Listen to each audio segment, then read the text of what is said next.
નમસ્કાર, star India TV ન્યૂઝમાં આપનો હાર્દિક સ્વાગત છે। હું છું હેમલતા ત્રિવેદી। આપ જોઈ રહ્યા છો સ્ટાર ઇન્ડિયા ટીવી ન્યૂઝ, સત્યની વાતે સત્યની સાથે। આદિપુરમાં પતંજલિ યોગ સમિતિ કચ્છ દ્વારા 6000 થી વધુ આયુર્વેદિક રોપાઓનું મફત વિતરણ કરવામાં આવ્યું। હું ભરતભાઈ ઠક્કર, પતંજલિ યોગ સમિતિ કચ્છના જિલ્લા પ્રભારી, જે 20 વર્ષ 22 વર્ષથી સેવા કરી રહ્યા છે। આજે પ્રોગ્રામ કરવામાં આવ્યું છે, એનો મેન ઉદ્દેશ શું છે? આજે આચાર્ય બાલકૃષ્ણજીના જન્મદિન નિમિત્તે નિઃશુલ્ક 6500 જેટલા રોપાઓનું વિતરણ કરવામાં આવ્યું। જે રોપાઓ બધા ઔષધીય છે, જેનું આપણા રોજિંદા કામમાં, રોજિંદા જીવન જરૂરિયાતની વસ્તુમાં ઉપયોગ કરી શકાય એવા બધા ફૂલો અને ઔષધીય પૌધાનું વિતરણ કર્યું। આ ઔષધીય પૌધાનું જે વિતરણ કરવામાં આવ્યું છે, તો એના શું શું લાભ છે અને એનો શું ફાયદો છે? ઔષધીય પૌધાઓમાં અમે જેવી રીતે કે તુલસી છે, ગળોની વેલ છે, એલોવેરા છે, કુંવરપાઠો છે, પથ્થર ચઢા છે, તો બધાનો અલગ અલગ છે। તો તમે એકનો કહેવા જાઓ તો ગિલોય આપણા માટે, શરીર માટે બહુ જ જરૂરી છે। હિમોગ્લોબિન વધારે છે, પ્લેટલેટનો વધારો કરે છે અને બુખારથી આવાથી એને અટકાવે છે। તો એવા અનગિનિત બધા અલગ અલગ રોપાઓના ઘણા બધા ફાયદાઓ છે। આજના સમયની અંદર ઔષધીય પૌધાનું શું કેટલું મહત્વ છે? અત્યારે આપણી જે લાઈફસ્ટાઈલ છે એમાં ઔષધીય રોપાનું બહુ મોટું મહત્વ છે। અગર આપણે આપણા ઘરે ઔષધીય રોપાનું વાવેતર કરીએ અને એને અચ્છી તરહ એની સાર સંભાળ રાખીએ અને એની વસ્તુ જે બને એનો ઉપયોગ કરીએ તો આપણે ઘણી બધી એલોપેથીની દવાઓથી બચી શકીએ, ઘણી બધી બીમારીઓથી બચી શકીએ। જેવી રીતે કુંવરપાઠો છે, તો કુંવરપાઠાના અનેક ફાયદાઓ છે। તો કુંવરપાઠાનો પણ રોજિંદા દૈનિક વપરાશમાં કરી શકાય। આજે પતંજલિનું આપણે નામ સાંભળીએ તો દિમાગમાં આવે છે કે યોગ અને આયુર્વેદ, તો એના વિશે આપણે યુવાઓને શું સંદેશ આપશો?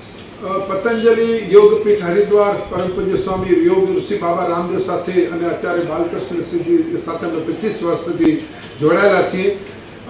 આજના યુવાનો માટે ખાસ એ સંદેશ છે કે અત્યારે જે આપણે ખાનપાન છે આપણું, એ ખાનપાનમાં જો અગર આપણે યોગને સાથે નહીં કરીએ, આ ઔષધીય જો વસ્તુને આપણે નહીં સમજીએ તો એ બીમારી આપણા ઘર સુધી પહોંચી શકે છે।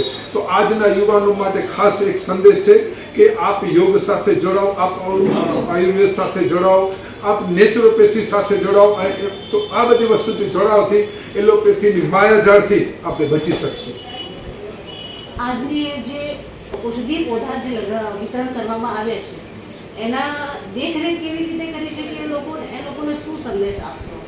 અમે જ્યારે ઔષધીય રોપાનું વિતરણ કરીએ છીએ ત્યારે ખાસ એ લોકોને અમે રિક્વેસ્ટ કરીએ છીએ કે તમે ઘરમાં લગાવો તો એની સાર સંભાળ એવી રાખો કે 1 વર્ષમાં છોડ 3 વર્ષ જેટલું વધે।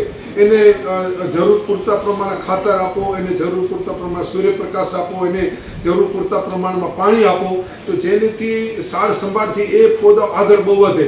એટલે તો પતંજલિ યોગ સમિતિની એક વિશિષ્ટતા રહીએ, કેવલ વૃક્ષોને વિતરણ કરીને સંતોષ નહીં માનવાનો, વૃક્ષોના વિતરણની સાથે લોકોને પણ જોડવા કે એ વૃક્ષ જે તમે ઘરમાં વાવો, તમારા બગીચામાં વાવો, મંદિરે વાવો, એ વૃક્ષ માવજત કરો ને વૃક્ષ એકદમ વિશાળ બને અને આપણને અને બધાને ઉપયોગી થાય।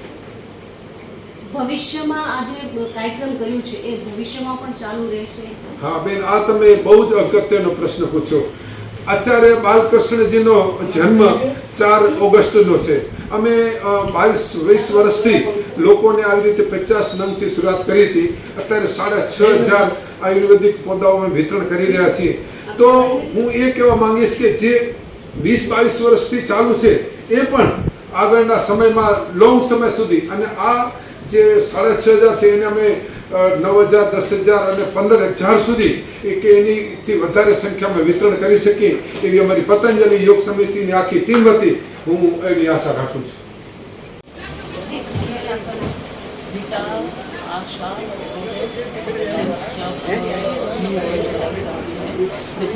तो आप जा रहे हो? तो ये जो कार्यक्रम किया गया है औषधीय पौधा वितरण, उसका क्या उद्देश्य है? ये पतंजलि जो है यहाँ की, तो इसके साथ में हमने सपोर्ट किया है। इसका उद्देश्य ऐसा है कि लोगों से ज़्यादा से ज़्यादा डिस्ट्रीब्यूट हो, और जो औषधि जो है, जो आज बालकृष्ण जी की जो जन्मदिन है, तो वो औषधि से बीमारी कोई आए नहीं और वो भी तुरंत दूर हो जाए, वो मतलब नेम्स है। आज हम देख रहे हैं कि पतंजलि का नाम सुनते ही योग दिमाग में आता है, योग और आयुर्वेद दोनों दिमाग में आते हैं। तो आप युवाओं को क्या संदेश देना है? मैं संदेश देना चाहती हूँ कि ज़्यादा से ज़्यादा योग करो। जो अगर शरीर हमारा बराबर होगा तो हम कुछ न कुछ काम कर पाएंगे। तो फर्स्ट प्रायोरिटी शरीर की है, बराबर है। अगर शरीर बराबर है तो योग तो होगा, और योग से ही शरीर बराबर होता है। और प्राणायाम और साथ में जो आसन है वो भी करना ज़रूरी है। और जैसे साल बीतता जाए, एज बढ़ती जा रही है, तो वो बीमारी बढ़ती जा रही है। तो इसके लिए वो हमें डॉक्टर के पास जाना नहीं पड़े और अपना शरीर एकदम तंदुरुस्त रहे, इसके लिए योग एकदम ज़रूरी है। आप मतलब युवाओं को क्या संदेश देना चाहते हैं इस प्रोग्राम के जरिए? ये प्रोग्राम के जरिए मैं ये संदेश देना चाहती हूँ कि ज़्यादा से ज़्यादा ये पतंजलि में लायंस क्लब में सब जुड़ो, और घर में जितने भी मेंबर है उसको भी साथ में जुड़वाओ, और अपना का मन और शरीर तंदुरुस्त रखो। और जो अपना जितनी भी औषधि का वितरण हुआ है, अपना वो औषधि से जो गार्डन बनाएंगे तो घर में भी शुद्धि होगी, शुद्धिकरण होगा, नेगेटिविटी वो सब चली जाएगी। तो युवा लोगों को ये मेरा संदेश है कि नेगेटिविटी के लिए भी ये औषधियों का गार्डन में अपना प्लांटेशन करना बहुत ही जरूरी है। देश के लिए भी वो, उसके लिए युवा जो है वो जागरूक रहेंगे तो देश को भी वो ज़्यादा से ज़्यादा औषधि तो एक अक्सर इलाज है ना, तो मेडिसिन से ज़्यादा तो औषधि है तंदुरुस्त रख सकते हैं, बहुत ज़रूरी। આદિપુર ખાતે જડીબુટી દિવસના પાવન અવસર પર પતંજલિ યોગ સમિતિ કચ્છ દ્વારા પતંજલિ ચિકિત્સાલયના સહયોગથી વિશાળ આયુર્વેદિક રોપા વિતરણ કાર્યક્રમ યોજાયો હતો। ધન્વંતરી વિશ્વના કરોડો લોકોને રોગથી મુક્ત કરનાર, જીવનમાં ઉત્સાહ ભરવાવાળા પતંજલિ સંસ્થાના વિશ્વકર્મા આયુર્વેદ શિરોમણી પરમ પૂજ્ય આચાર્ય શ્રીજીના જન્મદિવસ નિમિત્તે યોજાયેલા કાર્યક્રમમાં આશરે 6000 જેટલા આયુર્વેદિક રોપાઓનું વિનામૂલ્યે વિતરણ કરવામાં આવ્યું હતું। કાર્યક્રમ દરમિયાન तुलसी, गिलोय, अश्वगंधा, मुलेठी, शतावरी, एलोवेरा, लीमड़ो, आमला, अड़ूसा, ब्राह्मी, कालमेघ, हरसिंगर, पुदीनो, लेमन ग्रास, रोजमेरी, थाइम, सर्पगंधा, अपमार्ग, भृंगराज, कड़ी लीफ તેમજ ગળોની વેલ સહિતની વિવિધ ઔષધીય વનસ્પતિઓનું વિતરણ કરવામાં આવ્યું હતું।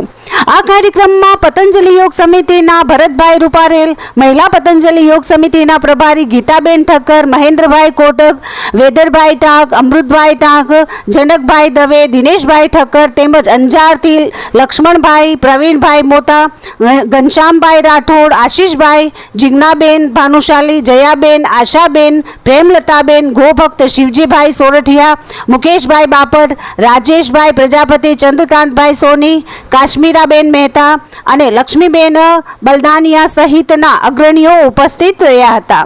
આયોજકોએ જણાવ્યું કે આયુર્વેદિક જીવનશૈલીને પ્રોત્સાહન આપવા તથા લોકોમાં આરોગ્ય જાગૃતિ લાવવા માટે આ પ્રકારના કાર્યક્રમોનું મહત્વ વિશેષ છે। Star India TV news bureau report SB Trivedi.